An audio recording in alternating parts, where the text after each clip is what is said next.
سورۃ الرحمن، وہ جو صرف دینے والا نہیں بلکہ بار بار یاد دلانے والا ہے۔ الرحمن، جس کی رحمت کسی ایک لمحے کی نہیں، سانسوں کے ساتھ چلتی ہے، نبض کی طرح۔ اس نے سکھایا بولنا نہیں، سمجھنا۔ قرآن صرف پڑھنے کے لیے نہیں، دل میں اترنے کے لیے۔ آسمان کو اس نے بلند کیا اور میزان رکھا تاکہ کوئی دل کسی دوسرے دل پر بھاری نہ ہو۔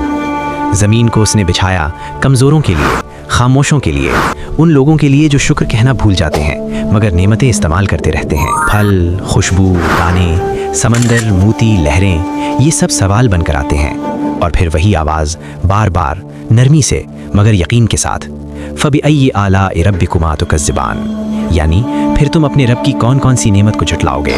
جنت کے ذکر میں بھی کوئی شور نہیں، صرف سکون ہے، چھاؤں ہے، صاف نیتیں اور وہ وعدہ جس میں تھکن نہیں۔ اور جہنم کا ذکر، وہ ڈرانے کے لیے نہیں، جگانے کے لیے ہے، تاکہ وقت رہتے دل پلٹ جائے۔ یہ صورت الزام نہیں لگاتی، یہ تو آئینہ ہے۔ ہر آیت کے بعد وہی سوال، اور ہر سوال کے بعد ایک موقع۔ کہہ دو، خاموشی میں، آنکھوں میں، یا دل ہی دل میں، اے رب، ہم جھٹلاتے نہیں، ہم مانتے ہیں۔